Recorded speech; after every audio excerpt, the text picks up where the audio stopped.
നമസ്കാരം. നടൻ നിവിൻ പോളിക്കെതിരായ പീഡനക്കേസിൽ പോലീസിന്റെ പ്രത്യേക സംഘം അന്വേഷണം ആരംഭിച്ചു.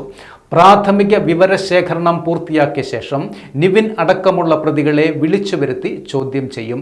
കഴിഞ്ഞ നവംബറിൽ അഭിനയിക്കാൻ അവസരം വാഗ്ദാനം ചെയ്ത് ദുബായിലേക്ക് വിളിച്ചു വരുത്തിയ ശേഷം കൂട്ടബലാത്സംഗത്തിന് ഇരയാക്കി എന്നാണ് നേര്യമംഗലം സ്വദേശിയായ യുവതിയുടെ പരാതി. യുവതിയുടെ മൊഴി രേഖപ്പെടുത്തിയ ശേഷമാണ് സിനിമാ മേഖലയിലെ ലൈംഗിക ആരോപണങ്ങൾ അന്വേഷിക്കുന്ന പ്രത്യേക സംഘത്തിന്റെ നിർദ്ദേശപ്രകാരം എറണാകുളം ഊന്നുകൽ പോലീസ് ജാമ്യമില്ലാ വകുപ്പ് പ്രകാരം നിവിൻ പോളിക്കെതിരെ കേസെടുത്തിരിക്കുന്നത്. കേസിൽ 6ാം പ്രതിയാണ് നിവിൻ പോളി. നിർമ്മാതാവ് AK സുനിലാണ് 2ാം പ്രതി.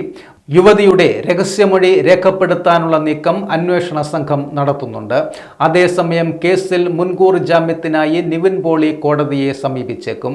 ശ്രേയ എന്ന സ്ത്രീയാണ് അവസരം വാഗ്ദാനം ചെയ്ത് യുവതിയെ വിദേശത്തേക്ക് കൊണ്ടുപോയത്. ശ്രേയയാണ് കേസിലെ 1ാം പ്രതി. ബിനു, ബഷീർ, കുട്ടൻ എന്നിവരാണ് കേസിലെ 1ഉം 3ഉം 4ഉം 5ഉം പ്രതികൾ. ഹേമ കമ്മിറ്റി റിപ്പോർട്ട് പുറത്തു വന്ന ശേഷമുള്ള വെളിപ്പെടുത്തലുകളിൽ എറണാകുളത്ത് രജിസ്റ്റർ ചെയ്ത കേസുകൾ എണ്ണം 11ആയി.